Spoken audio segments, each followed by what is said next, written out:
Hey everybody, how's it going? It is Matt and it is Wild Wednesday. First and foremost, I hope each and every one of you are having a great morning, evening, dawn, day, or dusk, all that wonderful stuff because life's too short as is.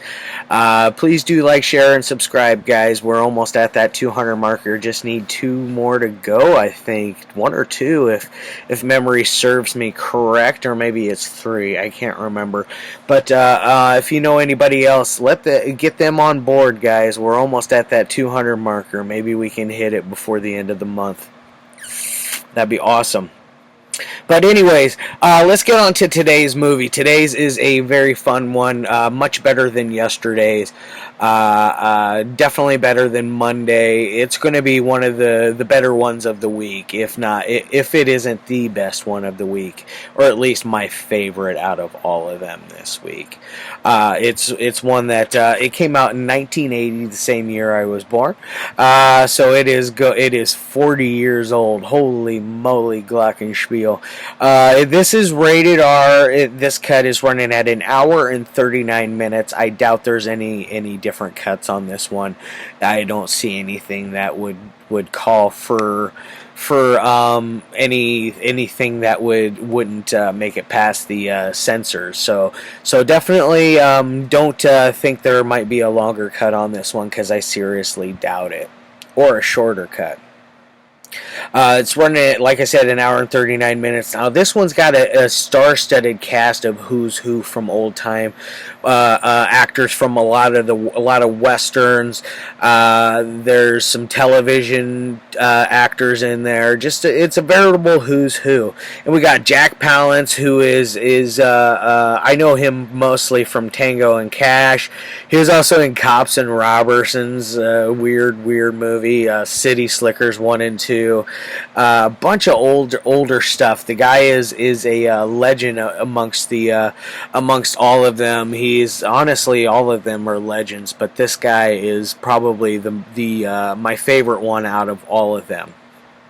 Then we got Martin Landau in here, who I know him best for Alone in the Dark. I believe he's in that. Not the 2008 one, I think 2007. I don't remember the Alone in the Dark with Christian Slater, the Uwe Boll movie. Not that one. This one's from the 80s as well. It might be 1980, 81, I believe. But it's a fun little slasher where a group of insane maniacs break out of a insane asylum, and it's very, very fun. So hopefully someday that one will get a nice little release. That would be awesome. I'm not gonna lie. That's one that I feel is overdue and deserves a lot more love than what it's getting, because it is a fun little movie. We got Tara Nutter. This is about the only thing that she ever did that was worthwhile. She did a couple of TV things, nothing big. Christopher S. Nelson. This is probably his biggest thing as well. We got Cameron Mitchell, who he was a old timey Western actor, who ended up becoming a horror sci-fi type cult actor towards the end of his career. Mostly, I know him from the Toolbox Murders, which is an amazing little movie, and Evils of the Night, which is another fun one that he's in. We got Sue Ann Langoon, who is another old-time actress. I believe she did a lot of television stuff, if memory serves me correct. We got Ralph Meeker, who he's from Dirty Dozen, and there was one other one that besides this that was very stuck out, but I can't remember the name of it now. And then Larry Storch, who I mostly know him. I've been saying that mostly, which I have seen him in F Troop, where he's the guy that slaps people on the head with his hat. He's very silly, very fun show. Not something that I go out of my way to watch, but I've seen some episodes here and there throughout my lifetime. And this is directed by Greydon Clark, who I liked. He did Black Shampoo. He did Joysticks, Wacko. this there's a bunch of other stuff that he did. He did a few things. It's 5 things, I believe, is what it was, with Dean Cundy, who is your director of photography on here as well. So it looks very good. It's nice and crisp. And like I said, this is from 1980, and it is none other than Without Warning, to continue our Alien on Earth week. And this one is one that deserves a lot more than what it gets. The Alien looks a little goofy, but it's still fun. It was the Alien was created by Rick Baker, of all people. So do take that in mind, because Rick Baker is a multi-time Oscar winner and multi-time Oscar nominee.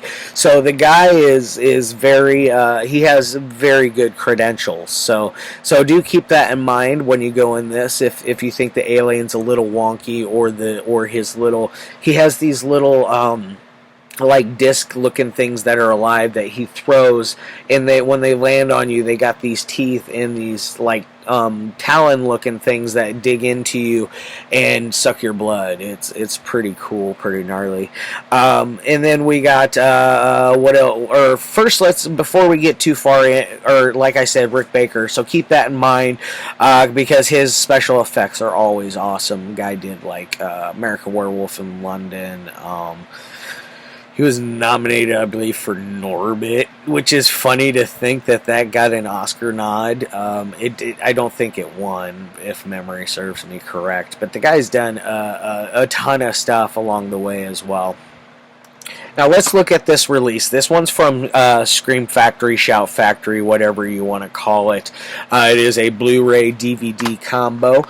You open it up, and it does have a reversible artwork, which is, it says it came without warning on there. I don't know if I really like that older artwork. I actually usually I go for the old artwork because I'm into that vintage look.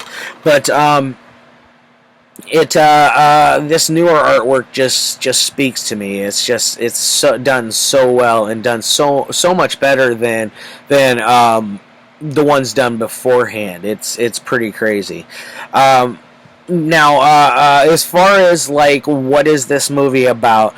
It's about this alien creature that lands on Earth, who is hunting people for trophy. So think kind of like the Predator, except this came out before the Predator, in which no, Rick Baker didn't do that. The guy that plays the alien, it ended up going on, and he played the Predator. That's is a fun little fact that I read online. I don't know if that's 100%, but it looked like it worked out. It was a true fact, in my opinion. Now, this alien. The difference between Predator and this is he only has one weapon that he uses, and that's the discs that he throws. He doesn't set traps. He doesn't go invisible, anything like that. So he doesn't have that cloaking capability that the Predator had, or his gun, or his cannon, his shoulder cannon. None of that kind of stuff. So don't think that's going to be in here. No crazy laser beams or anything like that, like what you would see from Night Beast or Star Wars, or any classic sci-fi flick where they have lasers and they're shooting. It's got the boom, that weird sound, and it's like a little light beam. But none of that. All right. Now, what else what do we got going on here? Well, now we start off the movie with this father and son that are out camping, and they're going to go on a hunting trip, and that's played by the father is played by Cameron Mitchell. Oh my God, excuse me. Cameron Mitchell is a much cooler person than the Duke. I'm sorry, Duke. Rest in peace. Rest in peace, Cameron, as well. But Cameron Mitchell is hunting with his son. His son, excuse me, his son is one of those. He would rather read a book than go kill an animal. One of those types.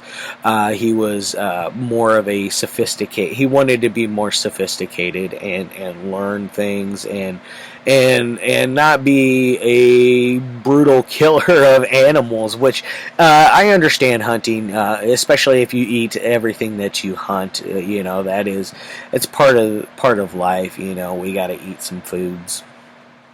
But you get this fun little scene, and then they get taken down by the aliens.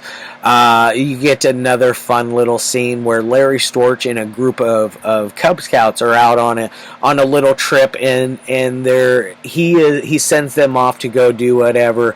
But that when he tells them to go running off, it's funny because there's this one kid that runs the wrong direction. You can tell he took the wrong cue, and they just kept it in there. I don't know why they didn't just refilm it. Maybe because they didn't have Larry Storch for very long, because he's only in it for a brief moment, not even 5 minutes, probably about 3-4 minutes tops.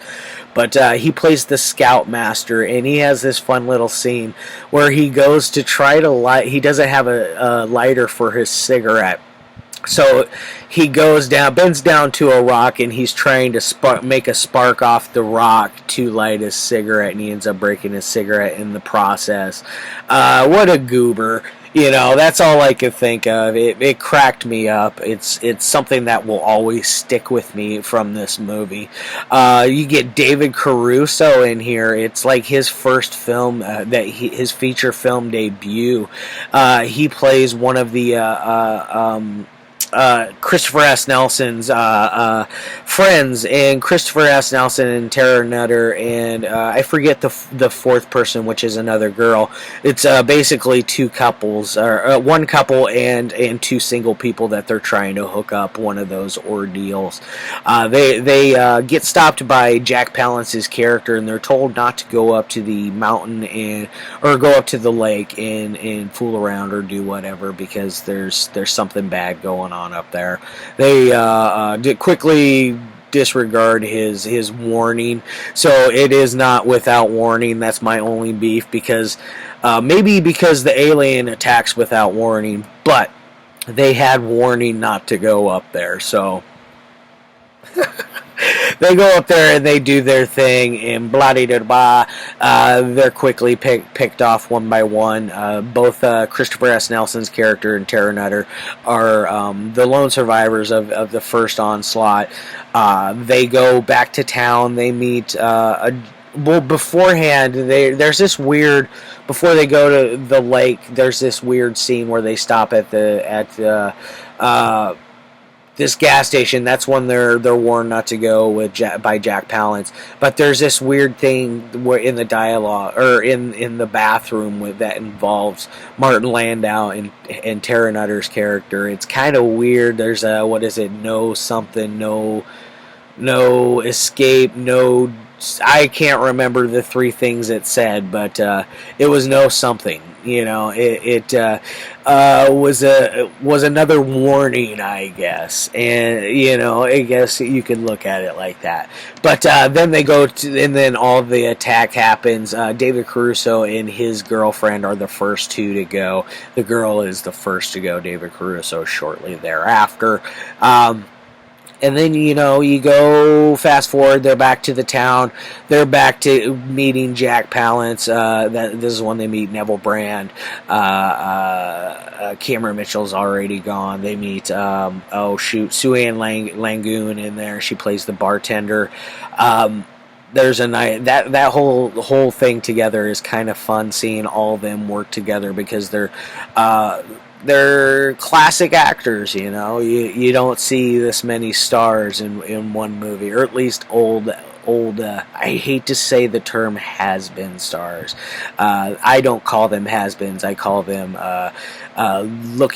broadening their scope, and at least they're doing it for money. I know most of them are. So you got the bar scene that I said that works really good, really well. It's a very nice scene. Martin Landau accidentally shoots the sheriff, which causes a whole uproar. Obviously, Tarah and Christopher and Jack Palance, they leave and they're going to the cabin where they found the dead bodies, where everybody that has been murdered is being kept, their corpses. I think there's 6 or 7 people that die in this movie, so it's got a nice little body count, and it starts off right away, like I said, with Cameron Mitchell and his son. So it doesn't waste any of your time, and it has a nice steady pace. So do keep that in mind as well. So like I would rate this thing like a on a 1 through 5 scale. I would say probably on the technical side like a 4, because it is put together extremely well. The cinematography is top notch, which it would be. All just everything that Dean Cundey did on this film, it shows, and it really pays off when you have professionals that are on top of their game like him to come in and help shoot your film. It's awesome. So let's get over on a entertainment side. This thing is probably a 4 as well. It's above average. This is probably like an 8 out of 10 movie in my opinion. It could be a pinch better. You could have a little more alien and give him a couple more weapons, and that would have I think upped the game and created higher stakes at what's already, there's already high stakes as is, because everybody is dying off. It's not a movie where you want to keep rooting for characters. I mean, at least saying, oh, you know what, I want this character to win. You want them to win, but deep down inside, they're not. Type one of those type of things as well. So yeah, 8 out of 10 without warning. Go check it out, guys. I'm not sure if the Scream Factory release is still in print. I believe it might be. If not, I'm sure there's a way you could stream this one, maybe through the Shout Factory, Scream Factory streaming site. Maybe they have it still available on there. If not, I'm sure there's somewhere where you can get it, because it's not a super independent, it's known movie, but it's very well known, it's very well respected. It just deserves more one of those things. Alright guys, love your faces as always, and I'll see you tomorrow with another one. And let's see, Friday I got a great one lined up, one that I've never seen before, but so look for that one. Alright.